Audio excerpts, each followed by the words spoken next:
students. So, Dr. Zimmerman, if you could talk about that experience, that ongoing experience a little bit. Yeah, so first of all, thanks to all of you just for listening to me. I mean, I've got 2 young adult daughters, and they say that I talk way too much. And they're right.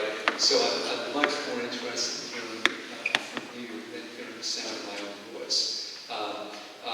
Briefly, after the election, remember I teach at Penn, and the students in faculty were overwhelmingly Democrat, and like myself, very anti-Trump. I was very frustrated because I didn't feel like we were really having a discussion at Penn about the election. It was more like a therapy session. I mean, sometimes it was literally a therapy session.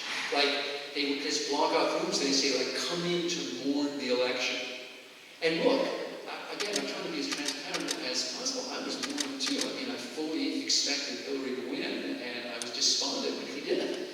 But most of all, I was despondent that we weren't really having a discussion because the Trump voters were either just absent or, frankly, they were in the closet.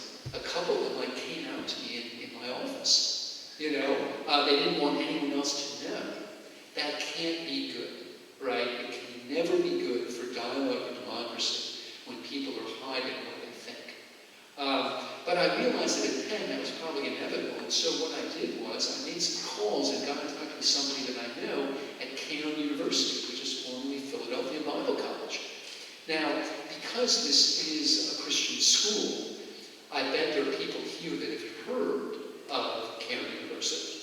I can see some heads nodding. Friends, it's just another measure of how divided we are, how segregated we are as a society, that, and I'll just be as upfront and honest about this as possible, I had never heard of it. You know, somebody tipped me off to it, because I just said to them, I made a couple of calls, and said, now, where would I find maybe some Trump folks? And they were like, oh, Cairn University. I'm like, what's that? But of course I found out. And what we did was we created 2 forums, one in Penn, one in Cairn, where we brought together students from both schools. And I learned much more than I ever have at Penn, precisely because I was engaging with people that had very different views from me. And boy, did I learn a lot. One of the things I learned was that, first of all, not everyone in Cairn voted for Trump. They were definitely Clinton voters there. But among the ones who did vote for Trump, a lot of them hated Trump.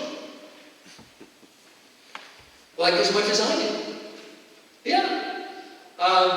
You know, they just, in some cases, they were from anti-abortion and pro-life communities, and so, you know, voting for Hillary was a non-starter, and you just had to vote for somebody else, even though you detested him.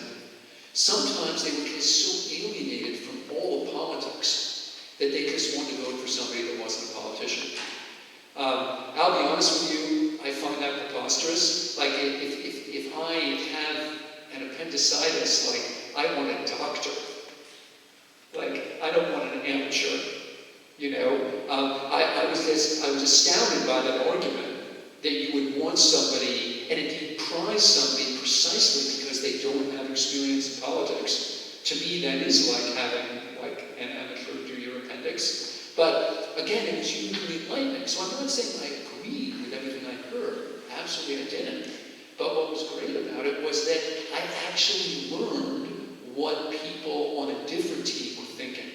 So what we're doing this fall is we're expanding it to include other area colleges. We have students coming from St. Joe's, students coming from Eastern, hopefully from Lincoln, historically Black College, Temple, Villanova, just to try to get more discussions. The way we set it up, and then I'm going to stop talking, is we have wedding tables. Like, you know, you go to a wedding, there's like a DS, so there's like a stage up front, and then there are round tables. What we do, because everyone signed up online, is we just stagger the tables, right? So nobody sits with their friends or somebody from their schools, so we try to have every table have people from different schools. And then we'll have a question up front, or we'll just say, okay, talk about who you voted for.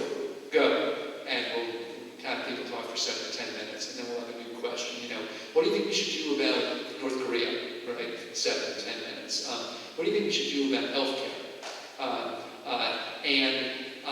Everyone who's done this have told me that they learned.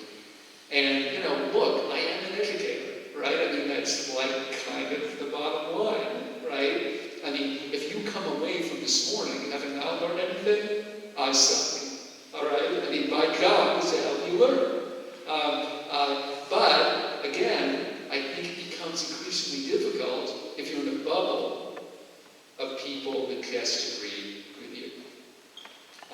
So, questions of any kind, questions, anything I've said, anything I haven't.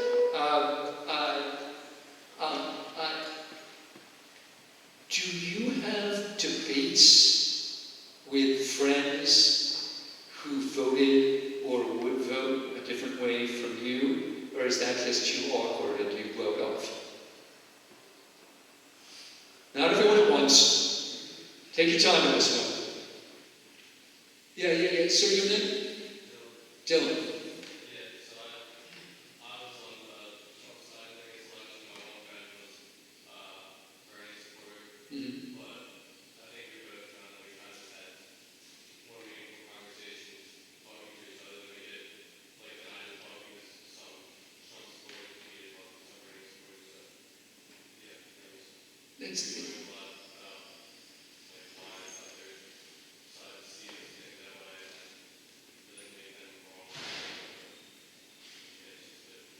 Which is great, and again, it doesn't make them wrong. I mean, I like that phrase that Dylan used, I mean, it doesn't make them wrong, like globally wrong.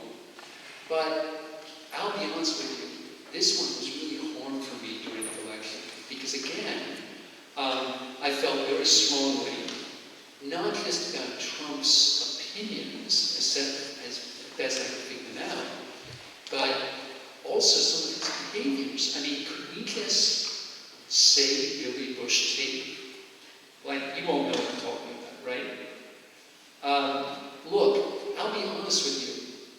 Although I endorse what Dylan's saying, obviously, about debating with the other side, there are some things I don't think you should debate. I really do. Because actually they're integral to democracy itself. I don't think you debate the ground rules. So one ground rule is you don't sexually assault people. Which is what he was talking about in the tape. Right? Just flat out that. Like whenever I see a pretty woman, I grab her by the what. That's what he said. I wouldn't want to have a debate about whether that's appropriate. And what's really interesting about that moment is there wasn't a debate about it. They tried to say, oh, I didn't mean it, oh, I've changed, it was a locker room talk, but nobody got in front of a microphone and said, actually, what Mr. Trump said, I think that's a great way to act, right? Nobody, right? Including Trump. So there are some things you can't and shouldn't debate, I think. Other questions, comments? What would you say is the most controversial question at your school, political question? What would you say is the one that is the most either divisive or whatever, scary? Come on, no, veiled shyness comes up. Yes, honestly. Good, thank you. All right, sorry, your name? Ashley. Thank you. All right. That is what I expected. I was going to raise that question, but I was waiting for you to do so, and I'm very grateful for Ashley for doing so. Look, in some ways, this goes back to what Ron was saying earlier. Mr. Hertzler. Yeah. Look, it is true, like Mr. Hertzler just did, that you can find passages in Scripture that enjoin you to engage in debate. And he gave you an illustration of that. But, of course, there are people who find passages in Scripture that tell them lots of things, right? Including that homosexuality is a sin before God. Please note that I did not say that, nor do I believe it. But there are billions of people from different faith communities around the world who do believe it. That's not an opinion. That's a fact. And this is the hard thing about religion. In many, not all, but many instances, religion is not a conversation enhancer. It's a conversation stopper. It's like, that's what my faith says. End of conversation. And what I would encourage, as best as possible, all right, is not for you to change your faith. I would never ask you to do that. But to inform yourself as best you can about what your faith actually says. Because the more you look, the more you'll see that there's profound debate. Or there are some conservative theologians who say that Scripture warns us against, indeed prohibits homosexuality. Absolutely there are. And then there are many other theologians who say otherwise. Right? Scripture is subject to interpretation. I'm not saying that you should change yours, but I am saying you at least must acknowledge that people of equal goodwill, indeed of equal faith, can and do interpret it differently. They do. They absolutely do. I am a huge supporter of marriage equality. I have been my whole life. But I do not believe that the people on the other side are evil, or that they all hate gay people, or that they're all homophobes. I don't think those words are particularly helpful. Indeed, I go even farther to say the more I call them homophobes, the less likely we're ever going to have real freedom for gay people in this country.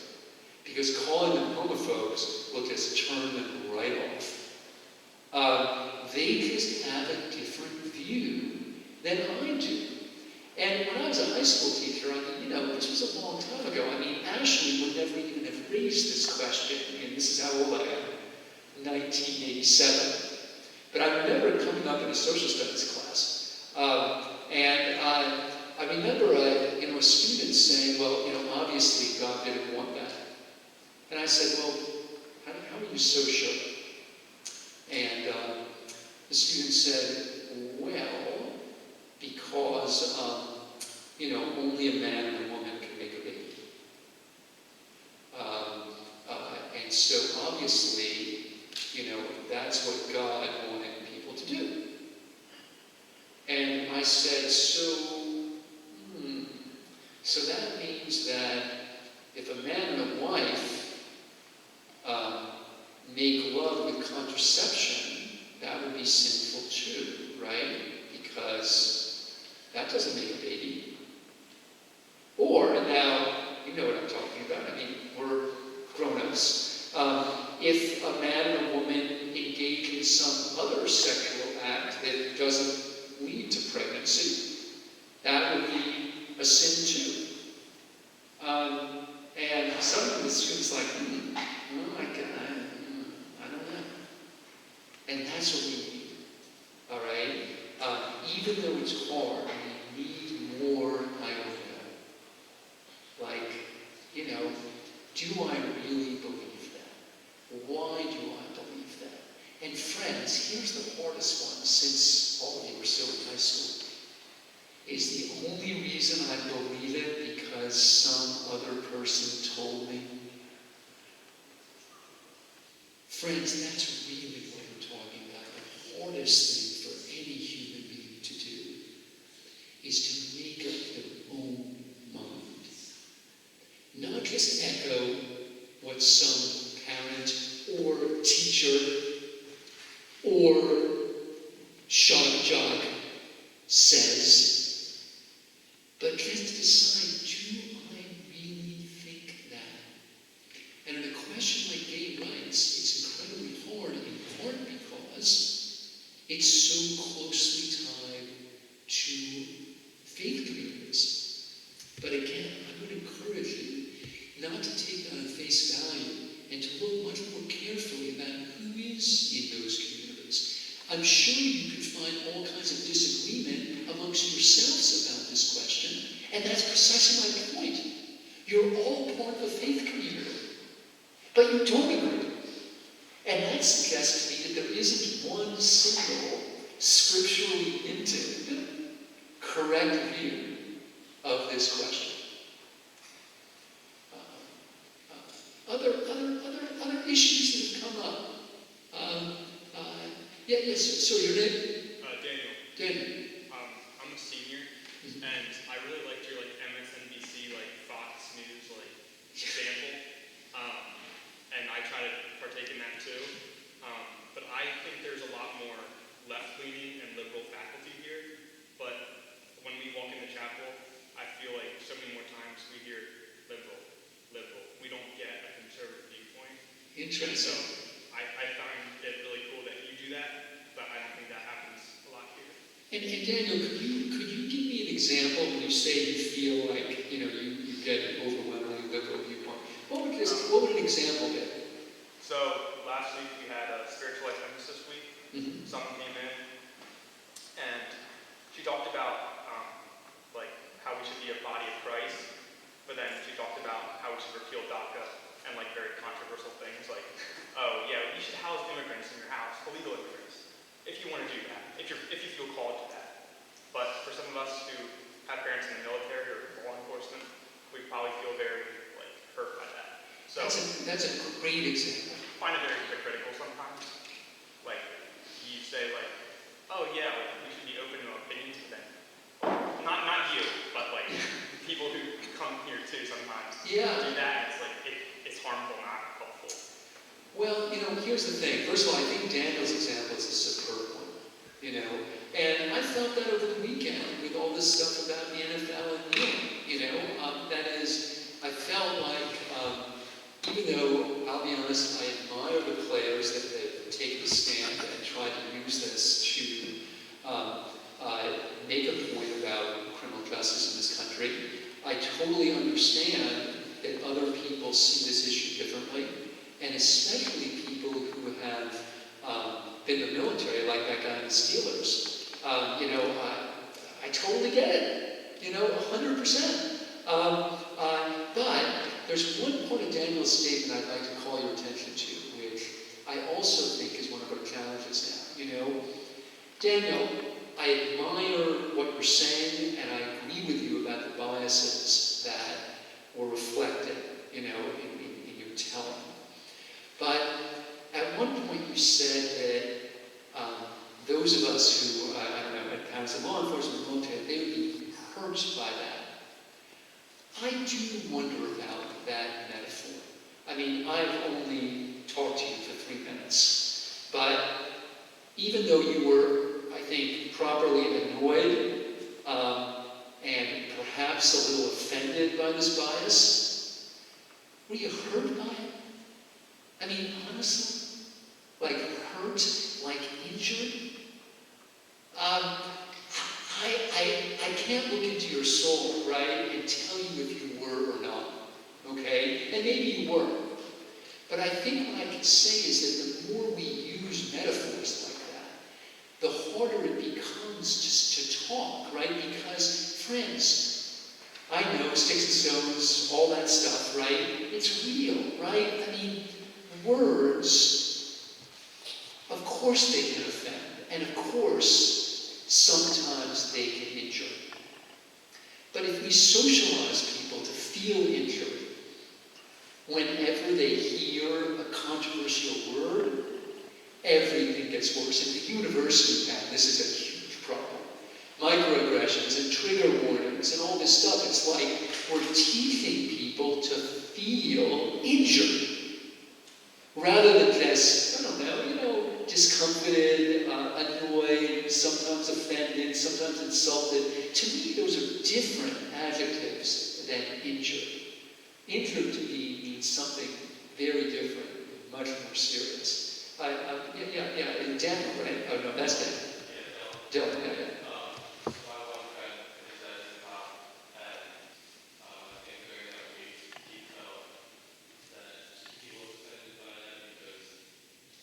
Just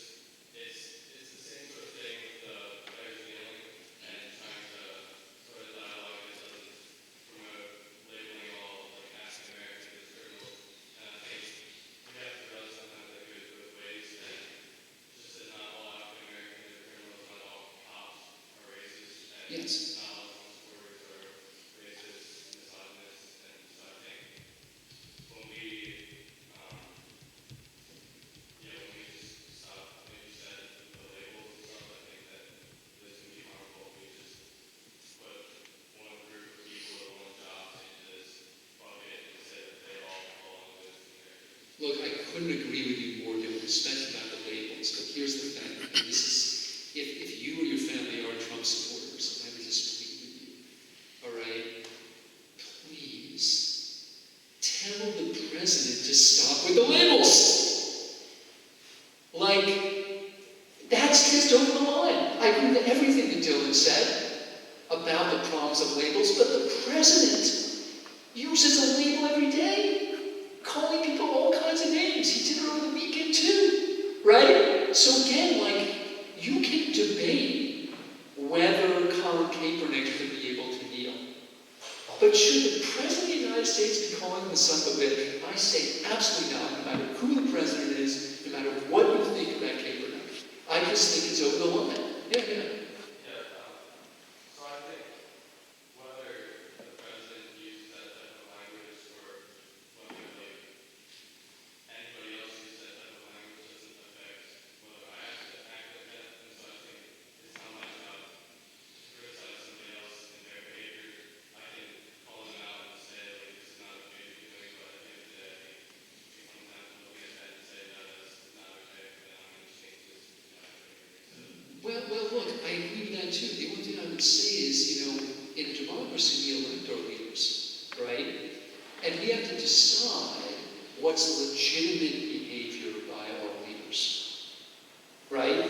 If you believe that people shouldn't kneel, that's cool. If you believe that DACA should be rescinded, that's cool. Vote for a leader who believes in those things. Don't vote for a leader that calls his opponents dummies or losers or says that Mexicans are rapists, right? I mean, these are different things. They really are. One has to do with a political position about which people can and do debate, and the other has to do with the terms of debate itself. The terms of debate. There was another hand back there. Oh, it's Daniel again. Yeah, Dylan and I are really getting it off here. So, you mentioning, like, things that Trump just said, do you not feel that that happens in your own party? Like, Hillary laughed at a 10-year-old when she got raped. I mean, did these things happen? Like, It's a fair point. One-sided partisan thing. Daniel, it's a fair point, right? And you can go on to MSNBC and you can see ridiculous things said about Republicans. But here's the thing, Daniel, Trump's the president, right? That's not an opinion, that's a fact. And that does come with a different set of responsibilities, right? He's not a reality show host, although he was, right? Okay, he's not a real estate mogul, although he was, all right? He's the president, all right? And again, I'm not making a brief against everything he's done or his political positions. I'm talking about the language, and I do think the words matter. And yes, Daniel, I think they matter more if the president says them. Like, or tweets them, right? I mean, it's different from me tweeting. It just is. Like, the guy's the president, And don't get me started on the not my president signs. I hate that.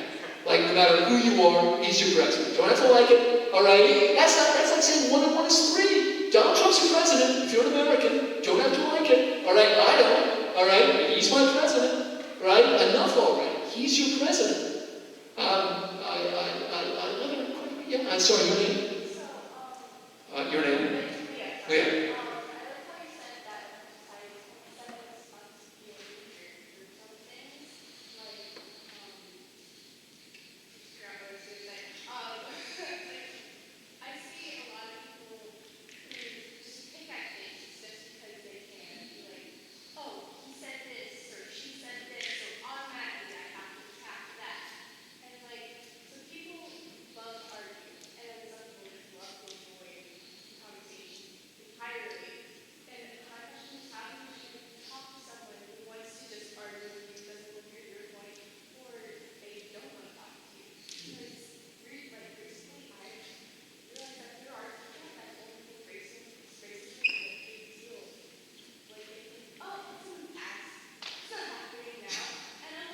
Sorry to laugh, but it's historically inaccurate.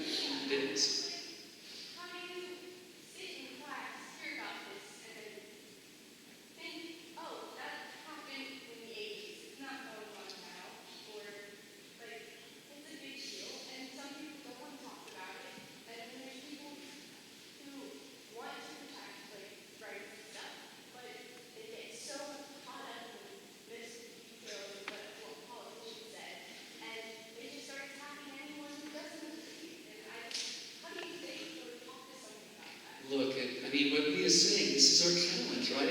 first thing I would say, as best as you can,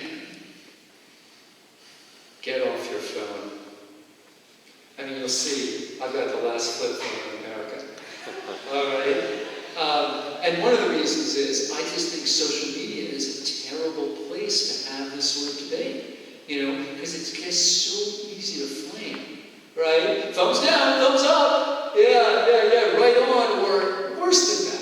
You know, just to make these kind of shaming sessions. I think, you know, there are a couple of terms that drive me nuts, but one of them is online community. Like what we're doing right now, this is community. All right? Online, a community where I can just press a button and leave. Like, you can't leave until that bell rings, right? And that's one of the things that makes community, right? Is the cost of exit is harder, right? Online is just like, oh, that's boring, click. All right, I don't like that person, click. Okay, you know, I'll just, you know, say a couple words, possibly nasty words, click, over. That's not discussion. It just isn't. Yes, sir, your name? Right.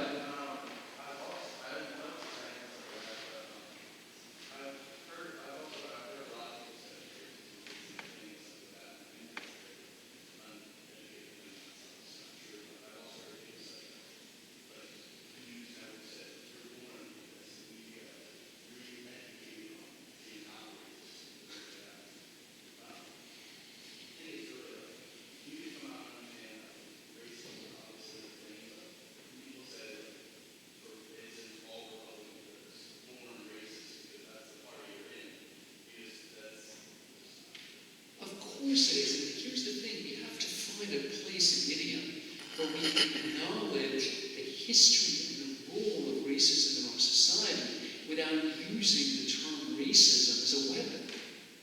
Right? We should be able to do that. Like, we're adults. Like, we're grown-ups. We should be able to do that, right? The historical fact of racism is a fact, right? The country was founded on slavery. Okay? But how that plays out in 2017, in day-to-day interactions, in our culture, in our institution, that's highly complicated, right? And debatable, right? So the presence, the fact of racism is not debatable, it's a fact, but the way it affects day-to-day interactions and resources and everything else, that's up for debate. Hey, young man.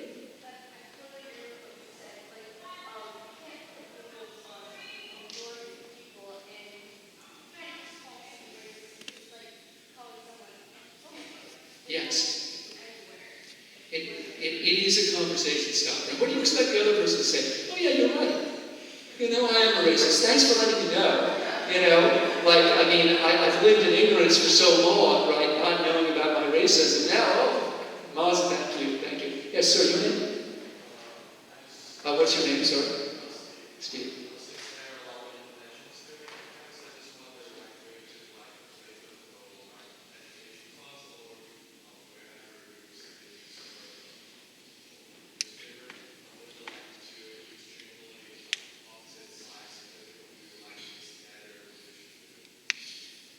Well, look, first of all, Steve, thank you for raising this, because one of the things that I've noticed in coming here is that this is like the United Nations. That you know, here we are in, like, who knew, in Langhorne, right? We got these people from China and Korea and all kinds of other places. And, you know, I think, and I can tell you at Penn and at NYU, which is the place I've taught, I had a lot of students, especially from the Pacific Rim. And I can tell you, Steve, that a lot of them found these discussions, the ones we're having right now, extremely difficult. And there are a couple of reasons. First of all, sometimes they don't know the context, right? I mean, I'm sorry, Steve, where is your family from? From China. I mean, if I went to China, I mean, I have been to China a couple times. I'm trying to educate myself, but, you know, I don't know very much about it. And if there were all these people arguing about a question, and I didn't really understand the terms of the question, it's very threatening. Also the fact that so many of our discussions are about race. And obviously, right, the way we've cut the pie in this country, right, it's basically, you know, white, Hispanic, black, Asian, Native American. So Steve, you're not American, you're from China. But you come here and suddenly you're not from China, you're Asian. You're an Asian man, right? And that's weird, right? Because presumably in China you weren't Asian, right? You were a Chinese guy. But suddenly you come to America, we give you this new label, we put you into this new framework, this rainbow thing we've got going on, right? And suddenly you're in the same category as somebody from Bangalore, India, Lahore, Pakistan, Indonesia, right? And the Americans say, hey, all you dudes, all right, and Judesses, get over there to the Asian side. It's like, what? Right? Well, what makes me an Asian? Except the fact that you say I am. Huh? So your name? Yeah.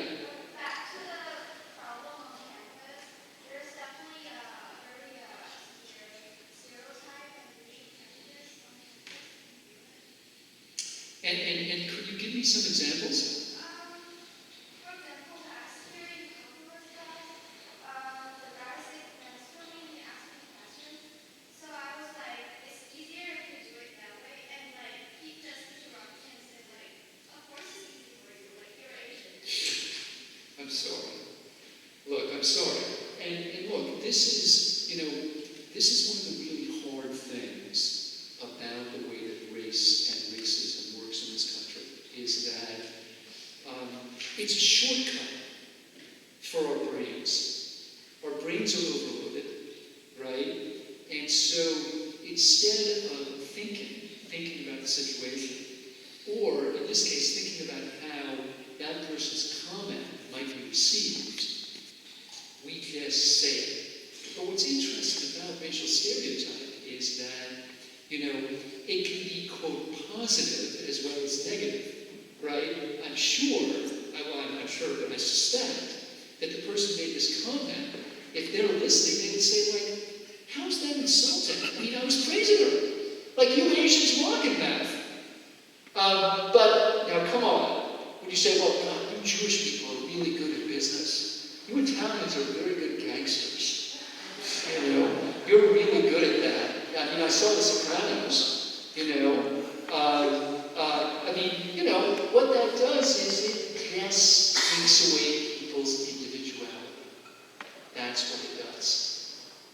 Dylan? Yes, I just wanted your opinion, kind of feedback as well, what you were saying. I think a lot of times what we see in like the media and stuff is just this narrative of like division or like racism from white people to black people, and I think sometimes it doesn't focus on racism towards Asian people or Mexican people or other races, and I just was wondering, like, so much of the tension in our country, I feel like is fueled by things we take in on Twitter or Instagram or anything else. So, Phone again. how do you think, like, growing up with all that, we can, like, avoid becoming involved in other? Well, look, here are a couple of things. I'm glad you asked, and this does piggyback on the earlier comment. Just like I said earlier, that you should try to have a conversation with somebody from a different political perspective. How about somebody with a different ethnic or racial background? How about that? Like, we love to talk about diversity. When you get into the nitty-gritty, and you know what I'm talking about, we self-segregate. We absolutely do. I'm sure it happens here, okay, because it happens everywhere. Am I wrong? Right? And so you don't leverage the benefits of diversity, right? Diversity just becomes this cliche, right? Look, if you bring people from all over the world into one place, like we've done at Penn, like we've done here, and they don't talk to each other, it's useless. There's no point. So we have to think about ways to try to get around that. And here's one real easy one. I know several of you are seniors. Is everybody here a senior? Or no? Seniors and juniors. My strong guess, given where the school is and who goes here, is that the vast majority of you will go to college. There are many colleges in the United States, including the one I teach at, where during the summer, before you go to college, you can, via the magic of social media, choose your own freshman roommate. Friends, as far as I'm concerned, that's the decline of Western civilization right there and now. That's the worst thing ever. Talk about not leveraging diversity, right? We bring all these people from different places to one place, and then we say, oh, through social media, go ahead and choose your roommate. Who do you think you're going to choose? Somebody just like them. Duh, right? What friend group are you in? Which summer camp do you go to? You know? And it's not going to be somebody from the People's Republic of China that ends up as your roommate, right? It's going to be somebody you have a friend, and they look and they think just like you. Don't, even if you have the option, go rando, please. Go rando, right? They shouldn't be giving you the option. It's horrible, right? Because it has contributed to that self-segregation. Turns out, by the way, all right, and this is more than you need to know, but when you get to college, you're going to meet all this like multicultural programming, diversity trainings, and things like that. I will tell you that even though I'm a great advocate for multiculturalism and diversity, I'm a great skeptic about a lot of those interventions because, like, I am a professor, right? And when we study those interventions, as best we've been able to, like, do they change the way people think and act? Very often we can't show it. You spend a lot of money, you have all these sessions about diversity, and then you try to measure afterwards if anybody's changed. Generally they haven't. You know what does change? You. Like, radically, yes, having a roommate of a different race. The effect is huge. When you follow people through college, if their freshman roommate was a different race, it turns out they're more likely to have other friends of a different race, they're more likely to date somebody of a different race, they're more likely to express positive attitudes about different races. Duh! Right? Of course! None of this should be surprising. And yet we're letting people self-segregate. So don't do it. Don't do it. Yeah, Ashley? Sorry, can I go back to the thing of facts versus... Yes, please. You probably know this, but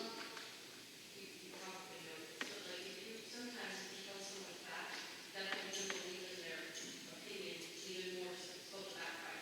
Yeah. Or like identity to protection. And I think, was it Jen who said, you can feel hurt by something? Sometimes someone can contradict your opinion and it actually feels like physical pain. I'm just wondering, do you guys have tips to go around that? Present information without making them linger? Well, again, this is a real, what Ashley's describing is real. And it turns out that, the neurologists study all this. It turns out when you get a fact that confirms your bias, like nice pleasure centers light up, and then when you get one that goes against what you think, it's like, oh, bad feeling, like beep, beep, beep, like, oh, I don't like this. And what do we do to fight that? I think that there is I'm hardly an expert on this subject, but as you might guess, we're great learners. We really are. We are programmed to learn. It's true, right, about those brain centers, but actually, we can train ourselves to alter our reactions. We're not just products of our evolutionary DNA.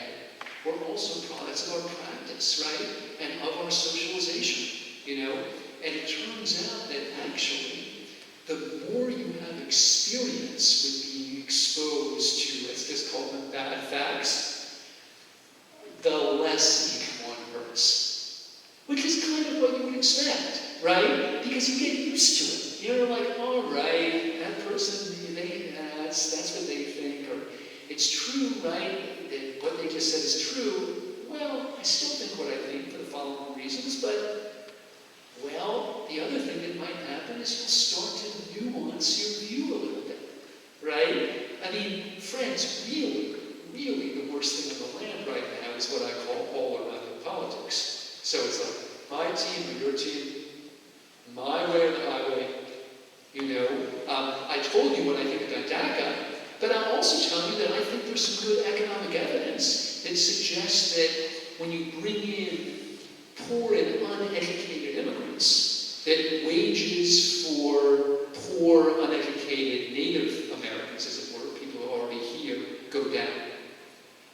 Do I think that's has an argument against, putting up a wall. I don't, right? But, wages are affected by supply and demand like everything else. And those of us who want liberal immigration policies, we should admit that, yes, actually in some cases, bringing in certain immigrants can actually bring down the wages of people here. So let's deal. All right, we're running out of time, and I know there's more questions, but I did promise you teachers I'd get you back to the cafeteria before. So I would like you, maybe you can, I know you're going to Charlottesville. Yeah. Maybe tell us a little bit about what you're doing there.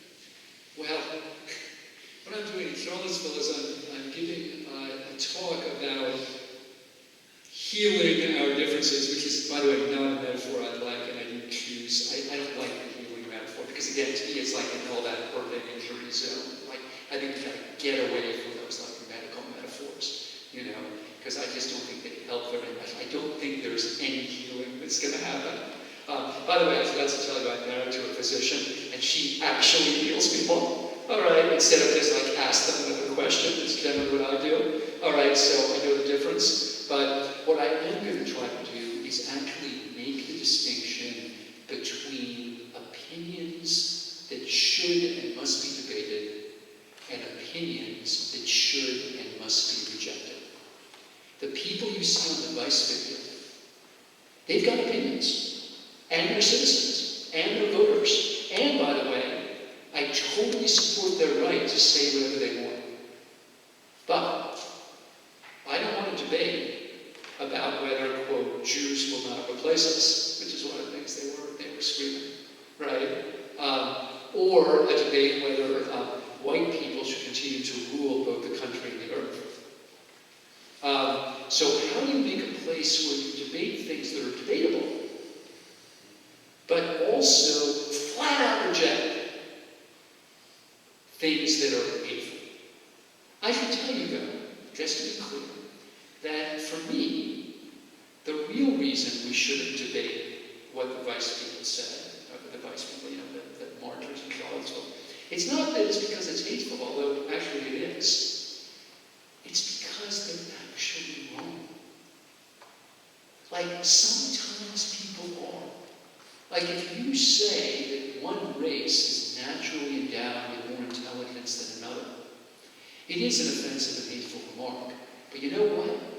It's also inaccurate, right? So when that person said to you, oh, Asians are better than math, right? Okay, it is actually true that in this country, if you measure Asian Americans, they score better on math tests. They're not wrong about that.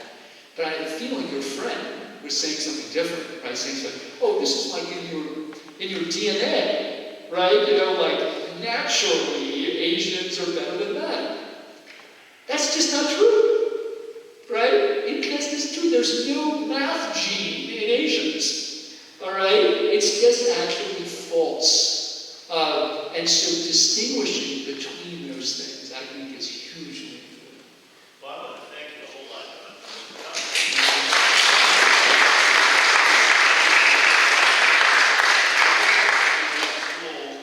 We are learning how to talk to each other, and your presentation and your conversation the whole. Thank you.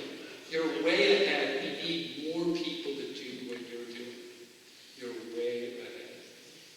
So thank you. And I hope sometime I can come back here.